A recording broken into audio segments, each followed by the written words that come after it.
Hello, everyone. I'm Barbara Ham-Lee. Impeachment, acquittal, Iowa, New Hampshire. Women of color say no more to a female candidate for president. What's hair got to do with it? And Gail and Snoop Dogg, can't we all just get along? It's all about politics today with the Another View Roundtable. Alvean Lyons, Daun Hester, Pretlow and Allison Moore with their unique take on our world through an African-American lens. Stay tuned for Another View. It's coming up next, right after this news from NPR.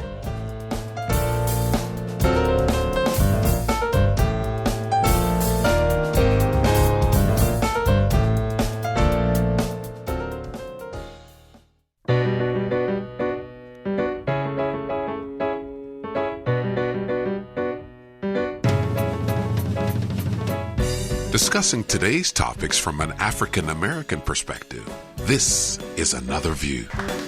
Hello, everyone, and welcome to Another View. I'm Barbara Ham-Lee. Let me apologize from the very start. I've been fighting what we call affectionately the crud, and I'm pretty much over it, but I do have a lingering cough, so I am going to try very hard not to cough on the air today, but the roundtable has so graciously said, don't worry about it, we'll just keep talking. So there we go. There's a lot going on during this Black History Month, and I want to share a couple of things with you before I introduce our roundtable for today. And I'm going to do these in order of date. So this coming Sunday, February the 16th at 3 p.m., Becky Livis, Keith Nesbitt, George Wilson, and Rick Jabavi will be at the Slover Library on the 6th floor. It's a tribute to the music of Duke Ellington. Cabaret-style seating. It's free. It's open to the public. There will be refreshments, so come on out. If you like the music of Duke Ellington, you'll have a great time. On February 17th, which is Monday, the Alpha Kappa Alpha Sorority and Alpha Phi Alpha Fraternity are joining together in a 2020 census workshop. With your help, we can all count. It's going to be held at the Alpha Leadership and Education Center, which is on 436 West 35th Street in Norfolk. Come on out, find out what you need to know about the census. It's going to feature Ms. Tracy DeSazor, who is the Deputy Secretary of the Commonwealth and Director of African American Outreach. And if you'd like to know more, you can call 757-651-7548. 7548. Yes, that is correct.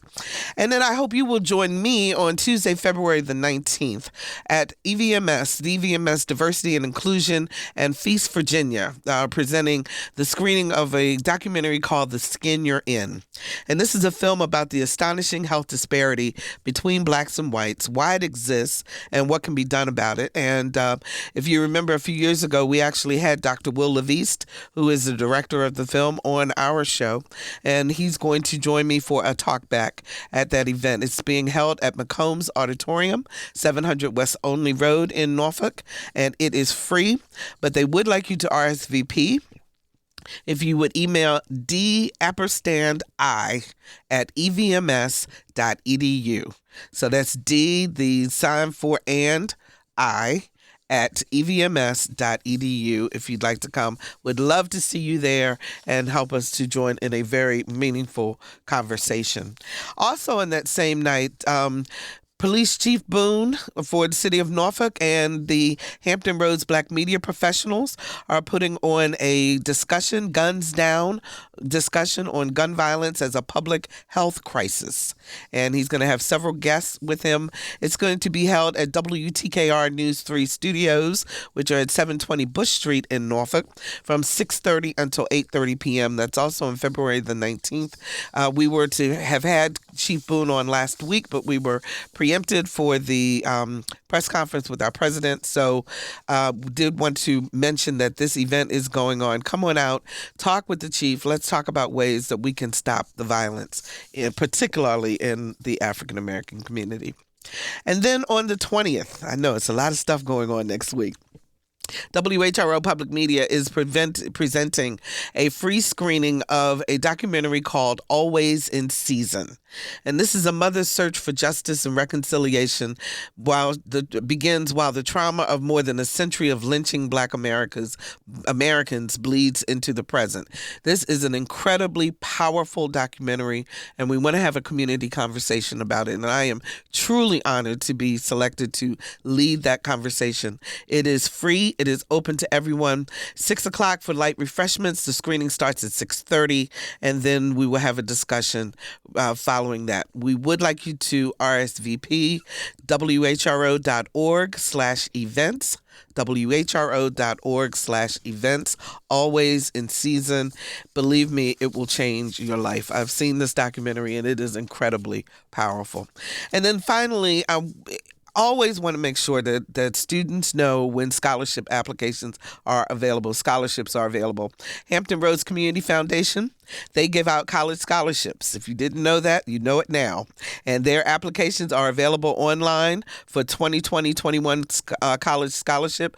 You only fill out one application and it will let you apply for all of the scholarships that are available and by which you meet the criteria.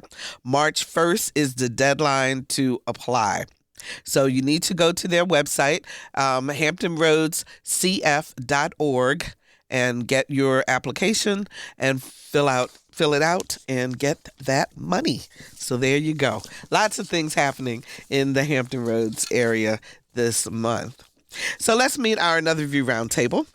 She specializes in building and maintaining relationships, and she's the host of the Lions Den, heard on WHOV-FM, Hampton University Radio. Please welcome Ms. Alvean Lyons. Hi, Alvean. Good afternoon. Good to have you back again.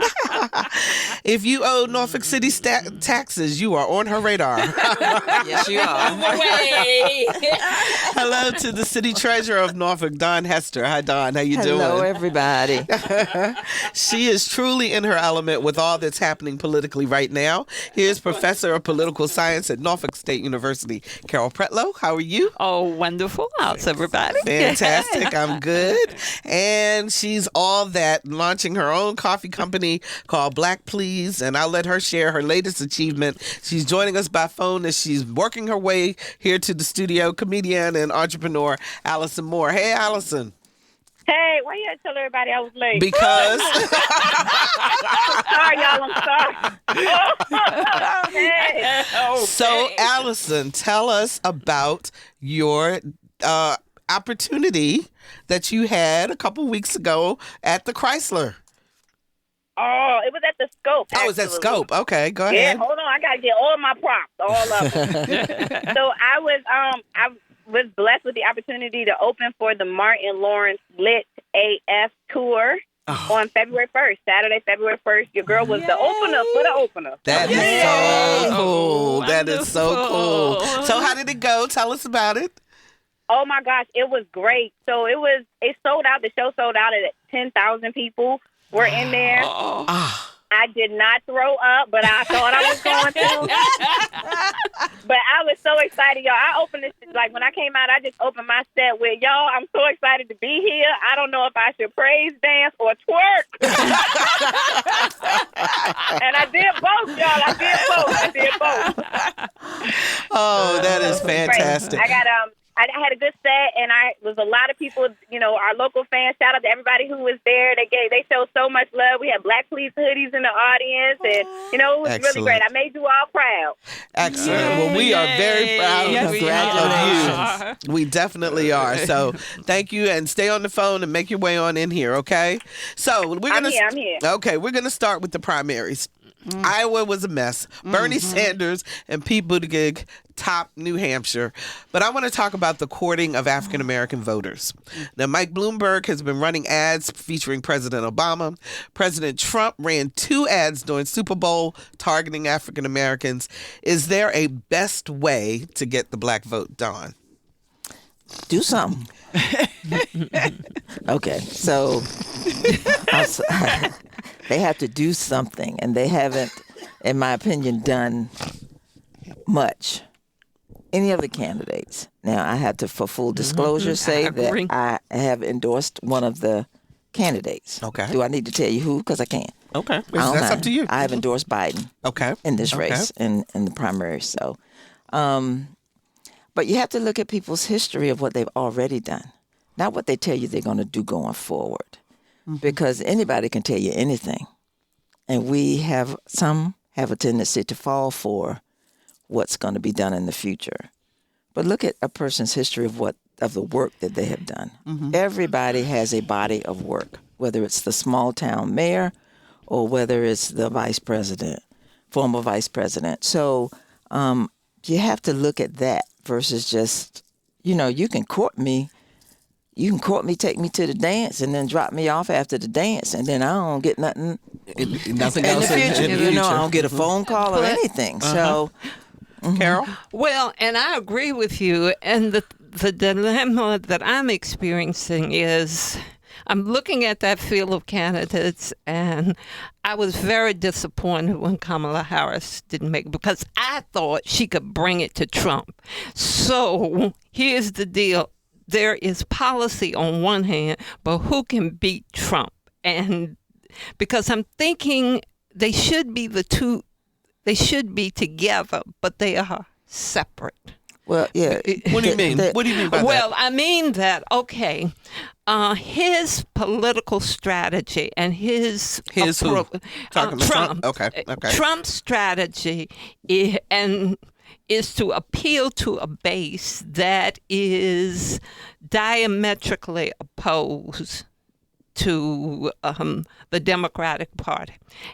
And that base, I don't care what policy you come up with, is going to support Trump. The other side of it is that no matter how good the policy perspective is of anybody on the Democratic side, they still have to be able to get down in the dirt and come to him. He seems to use a technique that is, I don't want to say the least polished of techniques, but it is not the polite, let's talk about the issues phenomenon. Yeah, I mean, we know he scraps. He's a scrapper. And So we need a real scrapper. So the person that's the scrapper has to come with a policy perspective, but they have to also come with, I can beat this person. I'm not going to use the word that I was going to use. We're going to use, yeah. But I also want to say that that's up to us. Okay. Because when I say us, the voters. the voters. Yeah, well, Because we have to scrap for this win. No matter who, if you're a Democrat, the Democratic nominee may be. So at this juncture, if Biden doesn't get it, I'm going to scrap for whoever is the Democratic nominee. I agree. Because the policy will be set later. Policy will be set later. We know that it will not be like what we have currently. So you can change policy once people get in position. But so scrapping with him on television, I don't know that any of us have, when I say us, those who are running any of the campaigns for the Democrats right now know how to scrap like Trump scraps. yeah. Okay, and that's what so I'm it's a talking about. different kind of fight. But we do know how to go to the polls and vote. We do know how to make sure we register people to vote. We do know. So we know all of those things. So it's at this juncture for me, it's what are we going to do as the voters to get a person who is respectful of the people of this country. Ordinarily, I would agree, but Hillary Clinton was respectful, and she got the popular vote, but she could not combat Trump, who used all kinds of strategies and in-your-face techniques. And I'm looking for someone that's in your face. But he's going, excuse me, I didn't mean to cut you off. Okay. But I did. I'm sorry. I'm sorry. That's I'm okay. sorry. We're so polite. That's But okay. he's going to use those same techniques, and he has more of that because he has control of everything. The Yeah, but- cybersecurity, the Russia, the China, the everything that is not coming out now. So he has that. I know, but what I'm saying is that his in-your-face techniques came before. When he was running before, he came with those same techniques, and we were the polite respondents, and here's the policy, and But here's Carol, the... let me, and I hear what you're saying. And you're saying somebody needs to go toe to toe with him. But really, is that going to be a way to unify? Because part of the problem is we're not united. Is that going to be a way to unify, or is that going to cause even more division, Allison? Well, Allison, Alvean. it's one of the A's. It's okay. It's one of the A's. And I'm here, y'all. I'm here. I'm in the studio, y'all. I'm sorry. So one, in reference to Carol's previous point about Hillary Clinton versus President Trump, the issue around Hillary Clinton was not so much her technique in the process. It's that she is so loathed by Republicans that she was a galvanizing factor on the other side of the aisle. So the only thing that they hated more than some of the things Trump did was her. So they would, the Clintons have a way of being able to make Republicans who don't even like the nominee come out of nowhere for them.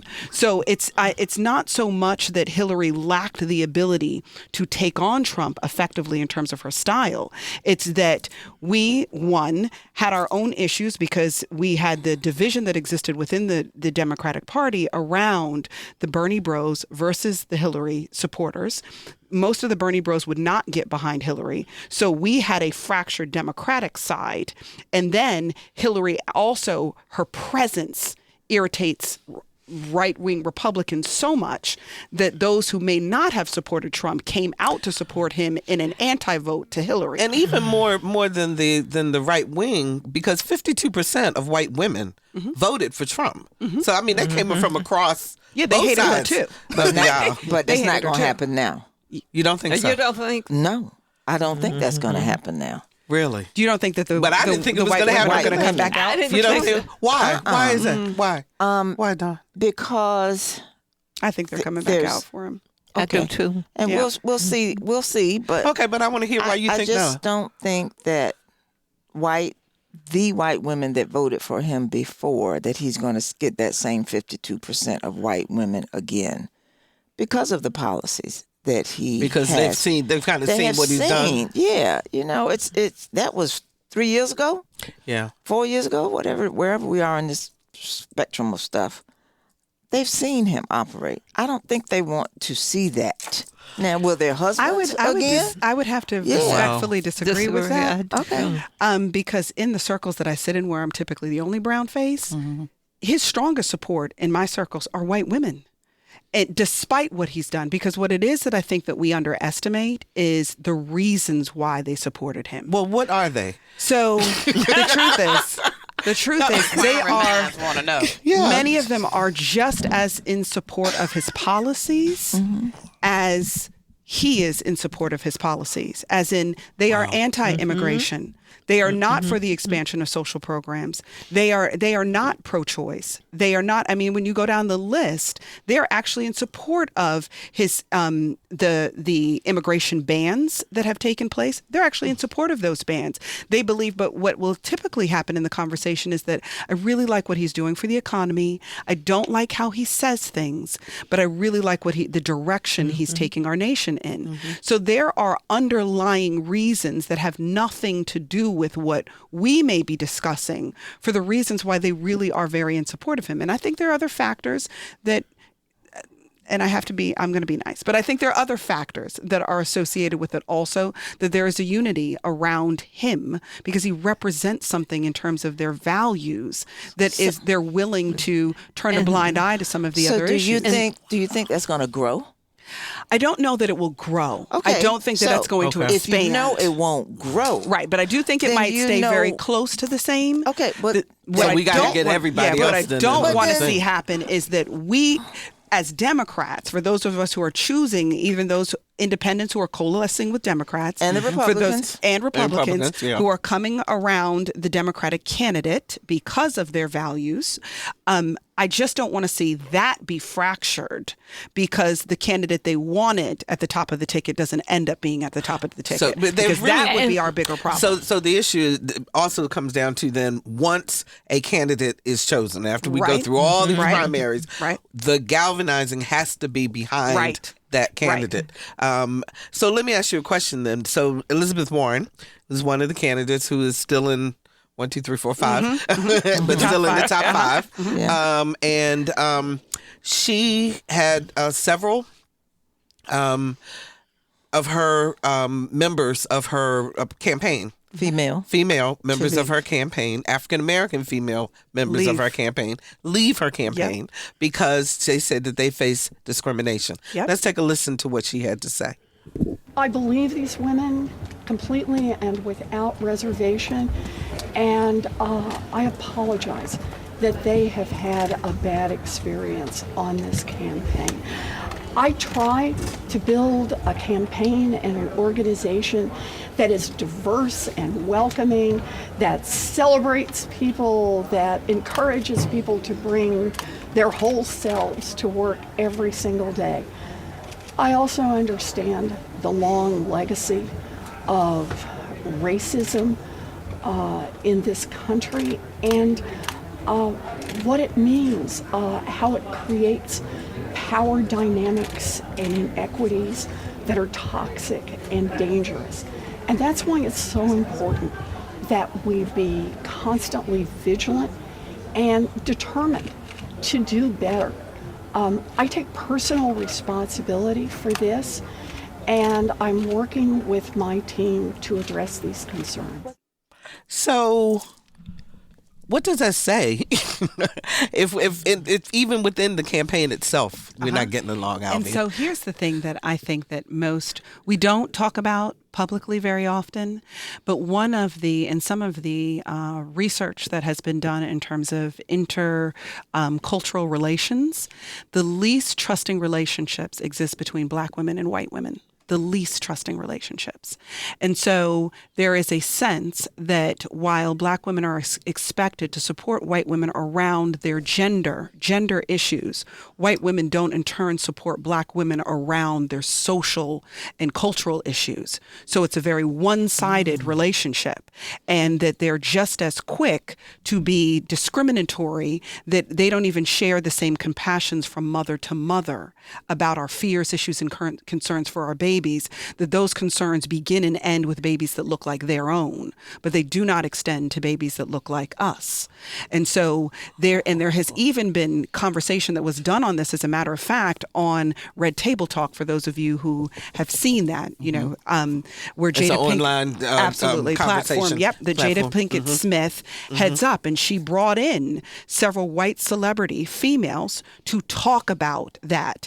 And her mom is on that panel, and her mom talks about the fact that, and very openly and honestly, despite whatever backlash that would have come with that, her lack of trust with white women, because white women were just as involved in the racist policies of America as white men were, and they did not appreciate the hurts as moms or as women. Well, and this is the 100th year of the vote for women, and that I've been fascinated by the history of Black women who had to come together and form their own groups to work on the suffrage movement because white women would not allow them to be in the movement, Carol.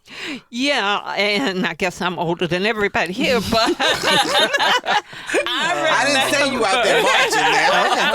Well, I was, but I remember a time when I was in college and there was a women's group forming, both in Radford, where I started college, and in my hometown. And I was like, I'm a woman. And they were like, oh, no, we prefer that you join another group. I don't think we're going in the direction that you're going. And then I said, so what direction are you going in? Tell me, and then maybe we can work this out. We didn't get to. The first year I started at Norfolk State, I talked to a small town group of women who were Democrats and said, okay, oh no, we think that we're going in a different direction. I said, yeah, been there, heard that, have the popcorn and everything. And so this divide, I thought, would eliminate. Till a couple of weeks ago, I was in my favorite bookstore, Barnes & Noble, and I'm sitting there, and a woman said, well, I can understand why the community didn't support Kamala Harris. And I said, explain to me why. I think she could take on Trump. I think she's got the smarts, the guts, everything.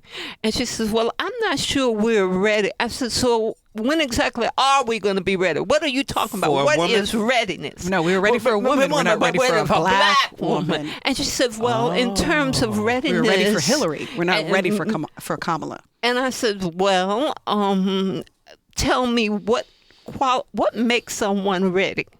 Well, they have to have some expertise. I said, she was a prosecutor. So. And senator. Well, no, I think we were looking for somebody who was a little more, are you saying conservative, politically conservative? Well, that is not a monolith. It divides into separate identities. I may be conservative economically, although I don't see how I could be conservative economically and liberal socially. But anyway, it's possible. It's possible. It is possible. It's possible. She was never able to explain. And then she says, well, I'm sorry that you have this attitude. And I said, but I didn't raise my voice. I was perfectly calm. And I was like, attitude. See, but that's exactly it. It's this thing that when women of color are passionate, we are the angry black woman. So we have attitude. Yes, and it becomes it's part of this narrative, and it doesn't matter how competent we are. It doesn't matter how brilliant we are. I cannot tell you how many white women over the years, and some of my closest friends are white, but we have these honest conversations, that felt that Michelle Obama was an angry black woman. You couldn't find a more elegant black woman on the planet. But they saw her as angry. And they see Melania as elegant. Now, Melania has been naked places, okay, on covers of things. And they're like, she is a very good representation of what it means to be a conservative first lady. Michelle Obama wore her arms out. I heard the same women talk about how inappropriate it was for her to be baring her arms. When Melania wore a dress that had no sleeves of any sort, oh, she looks like Jackie O. So this duality that exist, women of color, they sit and they listen to these things, and we don't always say anything. Exactly. But we can hear the fact that the rules are not the same between us, and you are so passionate about your position as if it were absolute. And so it does not, the Hillary Clinton experience with the potential of being the first female president, and the Kamala Harris experience. Now, mind you, Kamala Harris's husband is white, but it counts for nothing. No different than President Obama's mom being white, his grandparents being white, him being raised by all white folks, because he phenotypically presents as a black man. We are willing in America to completely eradicate everybody who loved him, raised him, and his actual genetic code, because if you look black in America, you are black. You are black, and it doesn't mean, and nothing else matters. If you're just joining us, we're talking about current events with the Another View Roundtable. Relationship expert Alvean Lyons, Norfolk City Treasurer Daun Hester, NSU political science professor Carol Pretlow, and comedian and entrepreneur Allison Moore. Daun, and then I'm coming to you, Allison. Okay, so I just want to say, as one who has been in public life and elected office since 1996, I don't know why y'all surprised about this conversation. I'm not surprised. We have lived this conversation for a very long time. And aren't you tired of it? Been tired of it. Do we ever get to a point where we're tired of it? Been tired of it. But correcting it, changing it, we got a long way to go. And until we get economically straight. Okay. It's going to continue to be there. Let's take Rebecca from Gloucester. Hi, Rebecca. You're on the air. Yes, I would just like to comment. I'm a vanilla listener, and I love you. Yeah, I love y'all too, and I love your show. Thank you. And not all white women are against black women.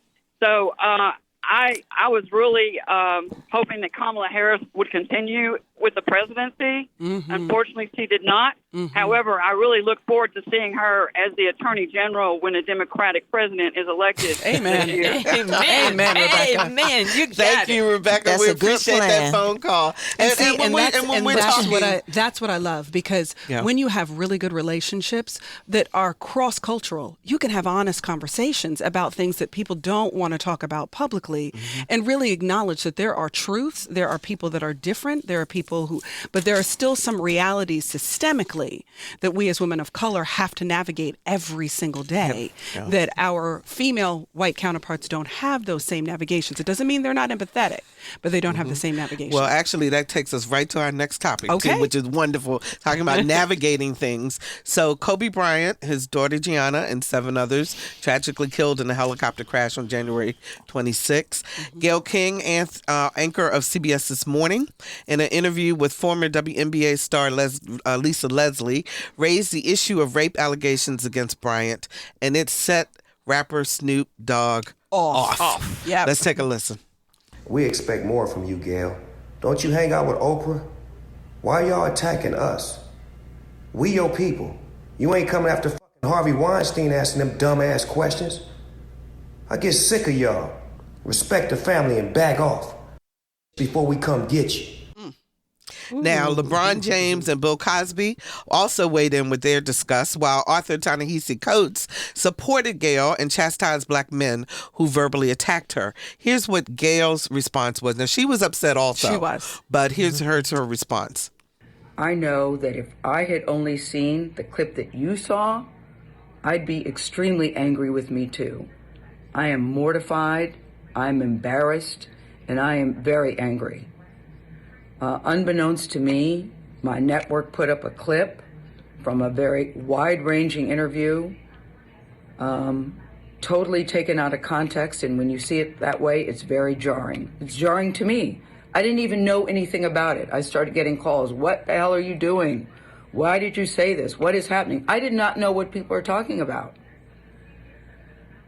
So I've been told, or I've been advised, to say nothing.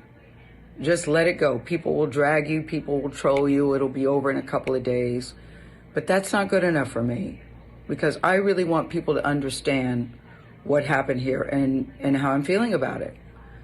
I reached out to Lisa because I know that she's a longtime friend of Kobe's, to talk about his legacy and their friendship. We had a really wide-ranging interview, talked about many things.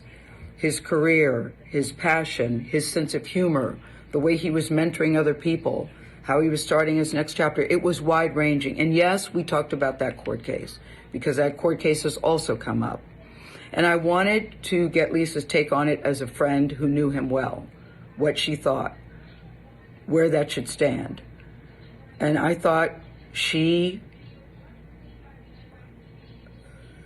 it was very powerful when she looked me in the eye as a member of the media to say it's time for the media to leave it alone and to back off. During the course of the interview, I asked follow-up questions because I wanted to make sure that her position and perspective were very clear. And at the end, when she said it's time to leave it alone, as I said, I thought that was powerful. And I insisted that part be in the interview, because I thought that it put a nice button on that part of the conversation. So here's the question then. Was Gayle, because let me preface it this way. There was also a white reporter for the Washington Post who was suspended for tweeting on the day that Kobe Bryant died about the rape allegations. So the question is, from a journalist's perspective, as a public figure, something happens to a public figure, should we be telling the entire story, or do we only highlight the positive? And on top of that, is Gayle getting did she get it even worse because she was a black woman and because Kobe was a black man? Okay. And I'm going to go to Daun, and I'm coming to you, Allison, because we need to hear from you. Okay, I just want y'all to know Barbara coming to me because my mouth is wide open. Okay, but we need to calm people on the sides of me to say something. So I'm just a little deeper into this than what we've heard just now. Okay. I want to know, I think that Gayle did a great interview in totality, but you have to see the total interview. So I want to know if the producer who put that clip up has been fired. Very good point. And Viacom has not said anything about that. And then the other piece to that is, who's coming after Gayle? Because if somebody put that clip up, and Gayle need to be watching her back, because somebody's coming at her from her own station, from her own program. From her own network, yeah. Okay? I felt that way about you when this program was moved from Friday to Thursday. And I've been praying on this. So I'm going to let that rest. But it's the same concept. Something is occurring, and it is beyond Snoop, and it's beyond the back and forth and the blacks and all that. Snoop's mama put him in place, and he apologized. And he did. He did. And we're going to get some of that, too. Okay, so I just think that Gail was set up. Wow. That's what I think. Allison. Good mugger. All right. So I think that we got 4 little different situations here. Gail, those questions or whatever could have not been in the interview. She's media. She was doing her job. Okay. When she came for R. Kelly and for everybody, one category goes to those who were, Gail is auntie. Gail say whatever. Gail don't care. Gail's a now we got to pick a side. If we're going to ride with Gail, then, okay, Gail, we could have held back on the Kobe questions, but we cannot drag her if we're going to ride with Gail and we want her to be out there and say the things that other people don't want to say. Snoop got to sit down somewhere. And Snoop is my dude. Snoop got to sit down somewhere because you cannot call her a B. You can't come from her after you done got famous for murder is the case that they gave me. So is it okay to kill a man? Is it okay to talk about shooting black men and all of these bad things to black men, but somebody can't talk about what may or may not have happened in his history? Like, we got to pick a side. So I do appreciate hearing from the LeBrons and the things of this world. Okay, well, then y'all are credible to speak up for, somebody, what we doing to our good black men. But rappers and not all rappers, but gangsters who make art about taking someone's life, then you cannot be the first person to speak up about messing up somebody's reputation. It's like, when are we valuing what we're doing to the black man? That's just weird to me. So that it was a lot of up and down, left and right going on here. But I think that everybody has some accountability, But for me, it was, okay, Allison, if I'm gonna appreciate Gail and the things that she says any other time, then if she had a comment or she had an interview that was a little off, I can't just throw up under the bus. Like, you got to win. The thing is, and I agree with you, Daun, in terms of you have to hear the whole interview, because Gail even asked in the interview, is it an appropriate question to be asked? Is this an appropriate question to be asked? Go ahead. And I know the feeling that people got, because you're so used to people of color working so hard during the course of their life, and the one mistake they may have made ends up being the one conversation that's had about the totality of their life. So I fundamentally understand, as a person of color, this feeling that we always have to be perfect. Like, we cannot sneeze, you can't toot in the wrong direction, you can't do anything, because at the end of your life, it will only be that snapshot that is discussed. So I understood that gut punch that you feel, that you're just hoping that right now, can we just talk about the fact that a good man who because he was flawed in his marriage, we know that, but how many years did he work to get it right? Many people make mistakes inside of the course of their lives, and they wish that one chapter in their life was not read out loud. We all have those. Yes, that when it is done, can we not talk about the one chapter when there were 29 other good chapters? And it's not to say that there isn't a place and time for that conversation when you're talking about a documentary of the person's life. It's just to say that the rawness of the emotion in such a profoundly tragic experience, one just wanted to be able to sit inside of that hurt without it being tainted by the single chapter that, mind you, he was not found guilty of. Right. So it'd be different if he had been found guilty of it and we were having an honest conversation about the breadth of this human being. But he was not found guilty of it. And because I'm a mother of a son too, I am sensitive to the fact that there are decisions my son could potentially make, good or bad, that he's going to have to live with for the rest of his black life. And not just life, his black life, because that life is a slightly different life than any other life. I was watching as I was doing the research for today's show, and a reporter reminded me, and after she was talking about it on a kind of talk show like this, during that time, so it was 2003, and the conversation, just like with OJ, when the conversation between the black community and the white community. So the conversation then was for white families in general, to their daughters, don't be Kobe'd. Don't be in a situation where you can where what Kobe did can happen to you. Yeah. The black community was saying, don't be Emmett Till, or this is another example of what happened to Emmett Till, and the fact that he was, he maintained his innocence all along. Supposedly he was whistled at a white woman. Supposedly Kobe did this. So there's two different conversations. She acknowledged in her death that, or at the end of her life, that he never did it. Right, exactly. Where Emmett Till was concerned. And Kobe was he was acquitted. I mean, it was dropped. All the charges, she wouldn't testify. So if she doesn't testify, then she didn't testify. But so the point is, there are two different conversations going on in America. We're inside the households, and we're not going in the same direction. And might I point out, just since everybody wants to be so journalistically accurate, our president has had more women say that worse stuff has happened before he even became president. We still chose to have him as leader of the most powerful nation on earth.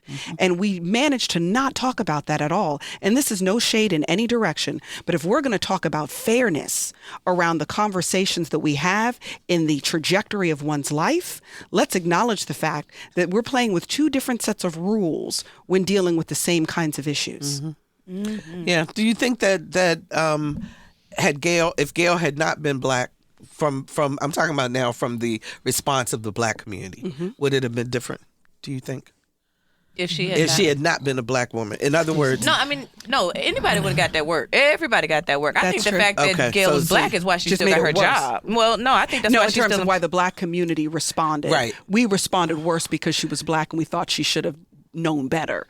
But the whole idea of you're a black woman, you should know better. Why are you tearing us down? No better than to ask the question. But if we know, if you have paid attention to Gail's body of work, she Gail always asks is going to ask the and that's what I'm saying. I'm like, hold on, we know that this is what Gail does, but the whole you can't tear down a black man thing is where I'm saying, well, Snoop, hold on there. You physically, literally tearing down a whole bunch of black men. So you got to hush. But I think that everybody got that work. The Nakers lady, she got that work. That was not Nakers. Let's be clear. We know. But we calling her the Nakers lady. Okay. So, I mean, I think that we coming for whoever. It's equal opportunity out here in these streets. We have Snoop. Did we have Snoop's apology?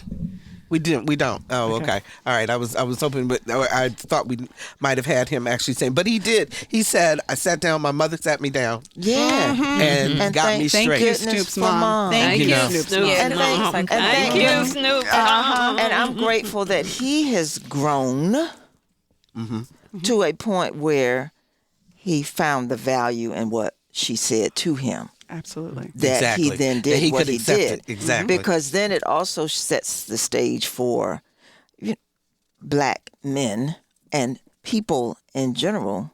It's okay to mess up and apologize. Yes.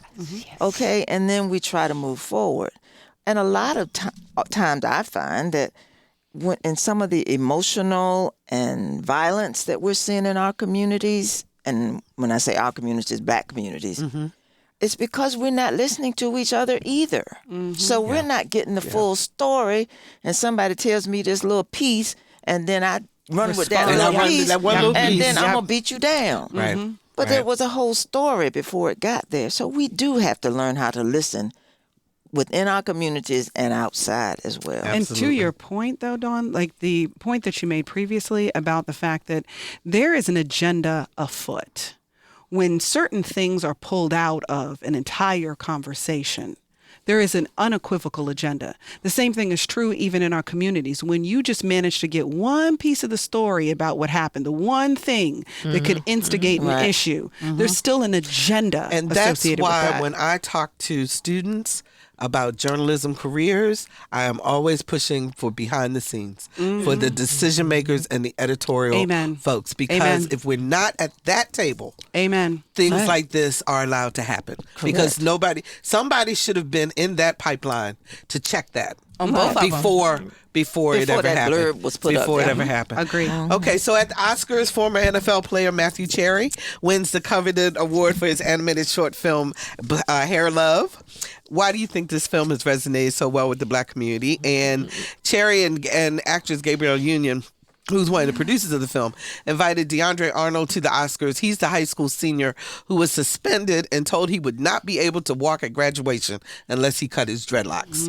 Why are people still policing our hair? Well, I'm just glad that he's not going to march and that he's keeping his hair. Absolutely. And in that community, even though it is majority white, as it has been stated, they need to change the rule. Now, y'all need to be working on that in the community because that's a school system thing. But I am pleased that part of this has become in all our states, many of our states, where we now have the Crown Act. Yes. Right. And so it was voted on in the House and in the Senate in Virginia. So we're not going to be dealing with that stuff in Virginia. And the Crown Act, explain what it is real briefly for people who don't know. You just can't discriminate against people because of their hair. And doesn't it sound silly that we have to put a law in place just for that? Exactly. At my age, at every single stage of my life, this issue. In elementary school, because my mom wouldn't let me straighten my hair. She didn't believe in it. As a teenager, in college, if you don't, you can wear a hat to cover your hair. No. Then I get employed. It seems like it's never ending. So I'm glad to see, hopefully, an end to this. Well, I mean, I think it's one of the things that we as women of color, yet again, the things that we uniquely struggle with. That the way that our hair naturally grows out of our scalp is unacceptable to someone else. Exactly. The natural texture of our hair. And I can't tell you how many conversations that I have had, yet again, in other spaces where I'm the only brown face, where they're like, well, you need to relax your hair. And even the word relax, because it suggests that you're tense and angry. You need to relax your hair. It still continues to feed into this aggressive notion of who we are. And my brother, who happens to be listening, he's blonde hair, blue eye, but we just call him light skinned. Okay. But my brother, one of the things that he's always loved most about women of color is our hair. Now, he only dates brown women, and he's married to my sister, so, this is what he does. And now he's raising brown daughters, too. But it is what he's always loved. Did he see the film, and can he do the hair? Can he do hair? Now, he's been doing hair for I don't know how long. Okay. When one of the first experiences I had with him is watching him do his oldest baby's hair. And, but there's a love, a genuine love for who we are as women of color and everything that naturally comes with us, which is very different than somebody who wants us to be a brown Barbie. So I want you to be brown on the outside, but I want everything else about you to be more European. Yeah. I thought we would get over this. Can I touch your hair thing? Oh, that's never going to stop. That's never going to stop. I was on light rail a couple of weeks ago and sitting there, and a guy said, "Could I touch your hair?" And I said, "Yeah, can I touch yours?" I mean, we didn't have a thing going. He was white. I was like, "Let me touch yours too," because. Okay, so Allison, what do you think about your hair? I love my hair, but I saw Hair Love. I think a part of why I was so successful, it was some beautiful storytelling. It was some beautiful storytelling, and when you can't deny that type of brilliant artwork, and so therefore it gravitated. It was way past the whole color. Anybody even that was white was watching it. You were beyond the color. You were beyond the color. And heard the story. Yeah. My kindergarten came home, and we had watched it in my family, but my kindergarten came home yesterday and was like, "Mom, we watched Hair, Love, and Art," and they had them watching it in art. And I was like, "What? Who's your art teacher?" Our art teacher was black. Okay. She's like, "You can get this work." But I thought it was really, it was some beautiful storytelling. We started screaming at my house when they won, and I was so proud. Yeah. I was so proud for so many reasons. Yeah. Dawn, you can have the last word on this one. Okay, well, I was just going to say, they want our lips, they want our butt, but they don't want our hair. No, they do want their hair too. But they get extensions. They do braids, and then it's like. But they call them boxer braids, not cornrows. That's right. Okay. So, and we don't need relaxers in our head because we know that also deals with health issues. Exactly. Mm-hmm. So, we got 4 minutes left. What do you wish this Valentine's Day in terms of race relations? In terms of race relations? Yes. So for this Valentine's Day, what do you hope happens? What do you wish? What kind of love do you want to send? Okay. I wish that I could be loved inside of my skin. As in, you don't have to say to me that I don't see color. Instead, I would rather that you say, I see your color and I love it. I'd like to be loved inside of my skin this Valentine's Day. Okay, very nice. That's Alvean Lyons, relationship expert and host of The Lion's Den. Dawn? I don't know that I'm ready to answer that question because I really don't know how to answer that question. Some pre-question. You know, you didn't put that on the script for us to prepare for. So, for race relations, I just wish we would listen to one another and just talk to people outside of our comfort zone more. And I realize that when conversation makes a difference. Amen. And recognize that we normally are the ones who have to be the ones outside the comfort zone. Right. Because, it's rare that it's the other way around. Carol, that's Daun Hester, by the way, city treasurer. Carol. I would like to see people accept graduates of HBCUs with not necessarily saying, oh, so you went to an HBCU. No, I'm an educator. It doesn't matter whether it's HBCU, ODU, UVA. Just, we are educators. Let me just be accepted as an educator and let our community grow through education. That's Carol Pretlow, a proud member of the faculty at NSU and HBCU. Allison, you got the last word. I just would like to see honesty. Just be honest that there's a problem. Don't play me like there's not an issue. Now, if you say, hey, it hasn't hit my doorstep and I'm not necessarily paying attention to it, then okay, that's on you. Disability has not been in my household, so I'm not necessarily on the front line of disability. But I'm not going to insult someone and say that's not a real challenge for certain families that may have children that are disabled and et cetera. So if race is not your thing, just say it's not your thing. But do not say, well, racism doesn't exist anymore. I mean, look now, Oprah is a billionaire. That does not mean that there's no race here. So that would be some love for me, some progression in my relationships or circles with my white friends and family. Just be honest that there's a problem. If you don't want to have a picket sign or if you don't want to donate, okay, that's cool, but don't play like there's not an issue. And then I'd feel loved and appreciated and respected. What's going on with coffee? Are we debuting soon? Yeah, we are, but I had to get a trademark and stuff in there because Black Please is a porn site. Why y'all ain't tell me?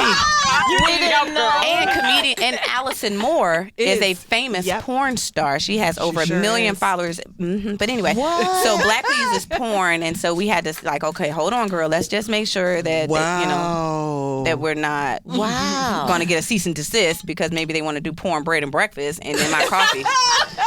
So we're working on it. Thank you for your support. It has stirred a lot of conversation, but it's been some beautiful moments and bridging the gap. And we're gonna have some coffee. Wow, Allison Moore, comedian and entrepreneur. Absolutely. Thank you guys so much. As always, we'll see you next month. And thank you for spending an hour of your life with us. You can check out this show again or any of our Another View podcasts when you visit our website, anotherviewradio.org. And we still need your help. Please, please, please sign up for our eView newsletter, a once-a-week reminder of upcoming shows. We're trying to rebuild our list, so help us out, and thank you for that.